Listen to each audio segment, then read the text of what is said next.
dijéramos, reflexión en estos instantes de necesidad. Así como Pablo nos convoca a la muerte cuando nos dice, haced morir pues lo terrenal en vosotros, también nos afirma que todas estas cosas negativas que nos caracterizan a nosotros como hombres terrenales son ira de Dios que viene sobre los hijos de desobediencia. Entonces él relaciona que la desobediencia es la que ocasiona el desarrollo del ego. Ahora bien, el fundamento de esta primicia de Pablo deviene de lo que nosotros hemos hablado y han hablado las grandes religiones que nos han precedido a nosotros y que son, desde el punto de vista analítico, ya sea exotéricamente, ya sea esotéricamente, ya sea mesotéricamente o a nivel histórico, todos llegamos a una conclusión de que hubo un pecado original o hubo un error original o una causación original. Si nos remontamos hasta allí, que ya lo hemos visto en otros programas y los hemos desarrollado, vemos que el asunto era de desobediencia y que el asunto era de desilusión y sexual. En esos tres parámetros es el gran análisis. Entonces, ¿cuáles fueron las consecuencias de todo aquello? Que nosotros quedamos en estado de hipnosis colectiva, en una descendente desproporcionada de involución, de degeneramiento, hasta tal punto que tenemos inclusive hasta los sentidos físicos y hasta el organismo ya físico muy deteriorado y en degeneramiento precipitado. Necesitamos darle a eso ya, dijéramos, un determinante quietud, o lo que nosotros llamamos como un parado a esto. No podemos seguir ya desarrollando el yo en las proporciones que los tenemos. Sin embargo, el factor desobediencia es imperativo aquí. Ahora bien, ¿cómo comprendemos esto de lo desobediente? Nosotros tenemos el llamado del Cristo, íntimo, óigase bien.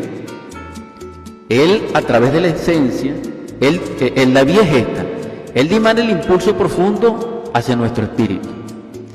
Nuestro espíritu lo dimana profundamente reforzado a la esencia. Y nuestra esencia, ya con tres refuerzos de impulso, los lleva hasta nuestro corazón y hasta nuestro entendimiento. Como una corazonada, como un anhelo, como una carencia, como un no sé qué, como un arrobamiento místico en un instante, como una inspiración superlativa, a transformarnos, a sentir como un vacío, a sentir como que necesitamos algo. Este punto es definitivo porque es el encuentro entre el ser y el no ser. Porque nosotros cuando estamos vacíos, estamos llenos, porque nos llena el Cristo, o nos llena las partes superiores del ser a través de la esencia. Pero cuando nosotros no estamos vacíos, sino que estamos llenos de sí mismo, es decir, del yo, el ser se aleja porque ve un vaso lleno, y un vaso lleno no acepta más llenura. Digámoslo en ese sentido. Entonces, ¿cuál es la reflexión y la exhortación en este instante? Es de que si nosotros tenemos un vacuum, es decir, un vacío, nosotros obedecemos, porque la esencia está en ese caso libre, disponible, receptiva, como la arcilla cuando está en su punto de humedad para ser trabajada por las manos del artesano. Entonces, es necesario que nosotros comprendamos que esa arcilla amasada, después que está húmeda, necesita del fuego, necesita de la cocción. Y esto es muy interesante para que agarre belleza y resistencia y forma y sea, dijéramos, tallada. Esta comprensión, si la llevamos a nosotros, vemos que es un proceso psicológico. Y ese proceso psicológico tiene como fundamento la sabiduría divina, la sabiduría de Dios. Y si ustedes investigan en la Biblia, se van a dar cuenta que el Cristo en algunos párrafos dice, en la sabiduría de Dios dice, la sabiduría de Dios dice. Si consigo el verso se lo puedo leer. Aquí tengo abierta una Biblia y me traje otra. Tengo dos aquí por si acaso, que son dos versiones, que una dice una palabra y la otra dice otra palabra, pero en el fondo el mismo capítulo. Y nos invita a esa reflexión. Entonces, ¿qué necesitamos nosotros? Reflexionar sobre la obediencia. Somos hijos obedientes. Nuestra esposa es obediente. nosotros le amamos, nosotros somos obedientes, respetamos al Estado, respetamos a nuestro jefe, obedecemos a nuestros deberes. O sea, vamos a reflexionar sobre esto de la obediencia, porque claro está que nosotros tenemos albedrío, claro está que nosotros tenemos voluntad en ciertos aspectos hasta cierto límite, pero también está claro que nosotros no podemos ser mecánicos, autómatas, ni tampoco aceptar ciertas cosas de otro autómata o de otra máquina humana sobre nosotros. No, necesitamos entonces la conciencia, despertar la conciencia que ya no se equivoca, porque ella está más allá del bien, está más allá del mal, está más allá del derecho y está más allá del deber. El que trabaja sobre sí mismo está sometido a otras leyes, a leyes superiores. No importa que tenga que convivir con las masas humanas, pero siempre, ya seamos bajo la ley o ya sea bajo la misericordia, hay una influencia superior que pertenece a la jerarquía, que pertenece a planos superiores de conciencia. Y esto nos sucede a todos sin excepción. Nosotros no estamos solos ni en el mundo ni en el universo. No hay una esfera atómica que no esté dirigido, que no tenga su responsable y que no tenga su jerarquización.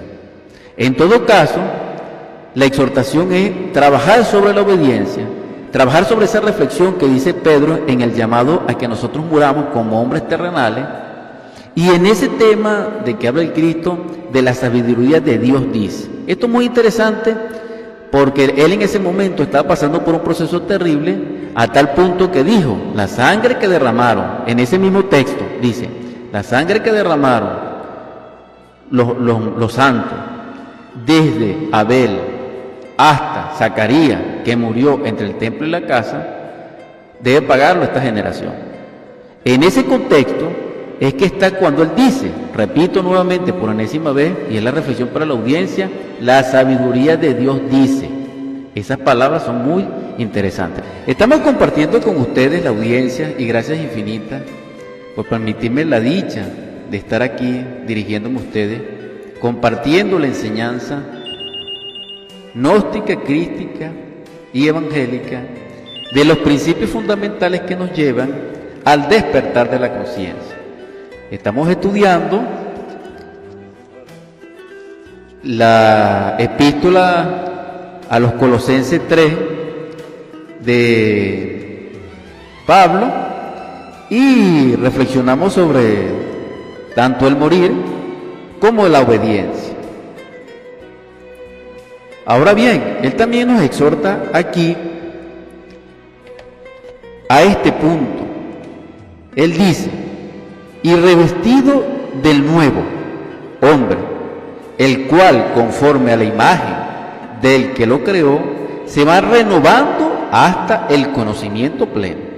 Entonces, él aquí, en su alcance maravilloso de sabiduría, nos plantea dos cosas, que es revestirnos del nuevo hombre. Es decir, necesitamos una nueva creación. ¿Por qué? Porque un hombre nuevo y un revestirse implica una creación nueva. Es más, utiliza la palabra nuevo, a la imagen del que lo creó. ¿Nos creó quién? El Logo Divino, el Cristo cósmico. Y en base a esa imagen, en base a ese reflejo, a esa pureza, a esa perfección, es que nos debemos autocrear. Por eso es que la palabra no es creer de creencia, sino crear de edificar, de construir, de erigir, de levantar. Y agrega, será renovando hasta el conocimiento pleno. Aquí encontramos una clave, cuando Pablo insiste en varias epístolas y en varios textos, a lo del conocimiento. Por eso es que llegamos a la gnosis, que esto es difícil realmente no solamente explicarlo, sino de comprenderlo. Toda persona desarrollada en el conocimiento, ya sea escolástico, catedrático, universitario, ya sea una persona de pensamiento libre, literal o intelectual, así no cree en nadie, y en los estudiosos, específicamente lo que habla mucho del sincretismo, saben desde el punto de vista no solamente etimológico, sino también strictum sensu, que el conocimiento es inherente a la palabra gnosis. O sea, gnosis significa conocimiento. Gnóstico es el que conoce y agnóstico es el que no sabe. Pero la humanidad utiliza la palabra agnóstico. Eso lo utilizan tanto en el Oriente como en el Occidente. Principalmente cuando van a hablar de los no cristianos. dicen agnósticos. Pero la palabra gnóstico realmente se ha difundido desde el año 48 para acá, en estos tiempos. Entonces, la pregunta interesante sería, ¿por qué se habla mucho de agnósticos cuando se habla del que no sabe? ¿Y por qué no se nombra la palabra gnóstico para el que sabe? Porque hay intereses colectivos de todo tipo, muy profundos y de todos los niveles, de que no utilizan esa palabra. Entonces nos la dejaron a nosotros en buena hora, que nosotros somos los que debiéramos abordarla. Hasta que aparece Internet, que la gente, en vez de preguntarle a los que verdaderamente saben de la gnosis, que se supone que saben, entonces se van a Internet y escuchan cualquier opinión. Y desde el punto de vista de Internet, ya sea lo cierto o no lo cierto, ellos no tienen la consagración ni la misión de conocer el gnosticismo universal contemporáneo. Aquí aparecemos nosotros en el campo de batalla, que somos los que predicamos la gnosis y que nos consideramos, y hago la aclaratoria, este servidor no es maestro, no es nada, simple y llanamente estoy haciendo el papel en este instante, gracias a ustedes, gracias a 88.1 FM, gracias a mi Madre Divina y a Decio Martínez, mediador o testigo de la gnosis. En este instante soy un testigo de la enseñanza gnóstica de Samael aún Beor. Eso es lo que soy en este instante. Ahora bien, ¿por qué hago esta aclaratoria? Porque la palabra gnóstico es el que conoce, pero ese conocer deviene de gnosis, que es el conocimiento, pero se está hablando de un conocimiento interior, de un conocimiento autodesarrollado, que pertenece a la vivencia íntima de cada quien. Porque cada quien tiene su propio ser, cada quien tiene su propia nota, cada quien tiene su propia realidad interior profunda y resplandeciente. Cada quien tiene un padre y hasta el mismo Cristo lo dijo. Cada quien es una estrella, cada quien es un poeta, cada quien es un sabio. ¿Qué es lo que necesitamos? Armonizarnos con esa parte del ser. Pero estamos cometiendo un error, que nos estamos identificando es con nuestros defectos. Entonces aquella mano que pudo ser un gran poeta, en estos momentos puede estar disparando un arma contra un semejante porque necesita 10 bolívares, hermano. Entonces esto es trágico. Otro ejemplo, un labio que puede estar cantando un poema por la radio inclusive, ahorita está insultando a otra persona porque no piensa igual a él. Entonces hemos caído en unos estados terribles de sociabilidad, donde nos negamos unos a otros, donde no nos reconocemos, donde no nos respetamos. ¿Qué es lo que estamos planteando en estos instantes? Que nosotros nos humanicemos, pero en forma autodeterminada, que no nos los imponga nadie, sino que comprendamos que queremos vivir en paz, comprendamos que queremos entendernos todos, que queremos compartir, que queremos ser compañeros, que no nos tengamos miedo unos a otros, eso es lo que queremos. No puede ser posible eso en el estado en que nosotros hemos llegado, que es terrible, sinceramente. Entonces la exhortación profunda es a todo aquel que deje el arma por un lápiz, que exprese esa potencialidad que tiene internamente en bien común, porque todos nosotros tenemos en lo profundo la violencia. No hay nadie sobre la tierra que en estos instantes, en algún nivel del ego, no exprese violencia. Entonces, ¿qué es lo que nosotros necesitamos? Estudiar aquí a Pablo cuando él dice maravillosamente que debemos morir. ¿En qué? En defectos psicológicos y revertirnos el hombre nuevo. El tema que estamos desarrollando pertenece al conocimiento pleno de Pablo en Colosenses capítulo 3. Voy a concentrarme rápidamente en una belleza de expresión en el verso de Colosenses 3 de Pablo que estamos comentando, donde él dice y concluye que nos perdonemos, que nos soportemos, y dice así como él lo hizo por nosotros. Y sobre todas estas cosas, vestidos de amor, que es el vínculo perfecto, y la paz de Dios gobierna en vuestro corazón. Esta es una expresión bellísima, no solamente de la sabiduría, sino del verbo. Este es el versículo 14 y el versículo 15 de Colosenses capítulo 3 de Pablo. Entonces, el amor es una vestidura, pudiéramos tomar la lectura, y es un vínculo perfecto, mucho más allá del bien y del mal, mucho más allá de la esperanza, mucho más allá de la fe, mucho más allá de cualquier tipo de interés. Esto es verdadero, es real, no es transitorio, no es pasajero y no es vano.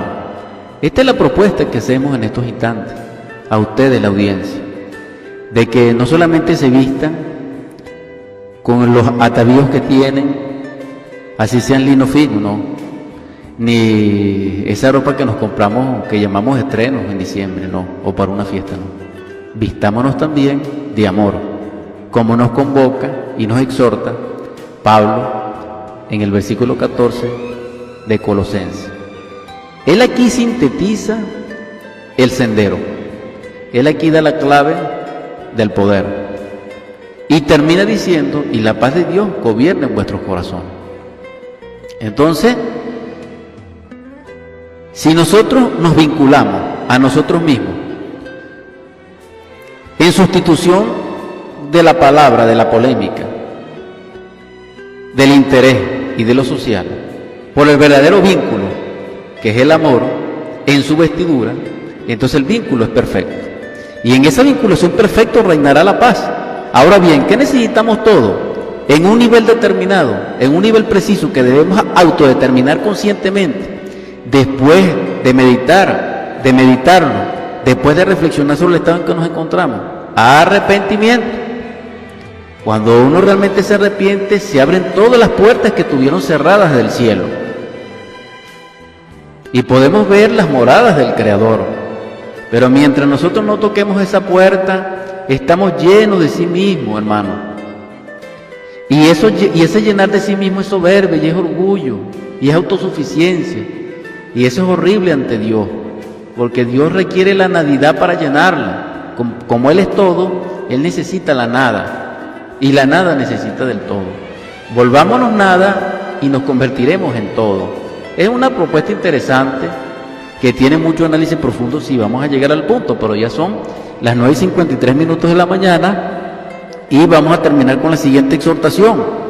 Si logramos comprender el estado que nos encontramos de forma consciente, se generará el arrepentimiento. El arrepentimiento nos vinculará con las partes superiores del ser y en ese estado de éxtasis momentáneo en oración podemos suplicar una transformación a nuestro propio Cristo íntimo, a nuestra Madre Divina, a nuestro Espíritu Solar. Y el cambio vendrá. Todos tenemos posibilidades, por muy errores que tengamos, porque todos los tenemos. Porque Dios es un Dios de gracia, es un Dios de misericordia y nos llama a través de la revolución de la conciencia y del impulso de la rebeldía psicológica al gran cambio, a convertirnos en el hombre verdadero revestido de amor que habla Pablo y que estamos estudiando en estos instantes. Vamos a convertir ahora estas ondas en oratorio. Me despido expresando gratitud infinita a ustedes, la audiencia, en el nombre del Cristo, por la caridad universal, Divino Logos, tú que eres nuestro Salvador, tú que eres la fuente viva del amor verdadero, te rogamos que caudalices ese manantial hacia nuestros corazones, hacia nuestra vida, para que en todos nosotros reine la paz, reine ese amor, reine la abundancia, la prosperidad, y que sean derribados de nuestro sendero los obstáculos, que en los hogares de quienes nos escuchan, en su mesa sobreabunde el alimento, y que ese espíritu maligno de la carestía, del hambre, de la necesidad y de la desolación sea derribado y encerrado en el abismo. Que los niños sean protegidos en tu santo nombre, Señor, y te ruego que todo aquel que esté enfermo que nos escuche sea sanado, y toda necesidad de algún corazón que nos escucha y te lo implora en este instante, ruego que sea asistido en el nombre de tu amor, de la libertad y de acuerdo a la ley. Que nuestra esencia sea fortalecida en ti para que podamos vencer el yo, a la ilusión y al dolor y podamos emanciparnos de esta rueda del samsara para estar eternamente en ti, para comprendernos todos y vivir en paz. Amén.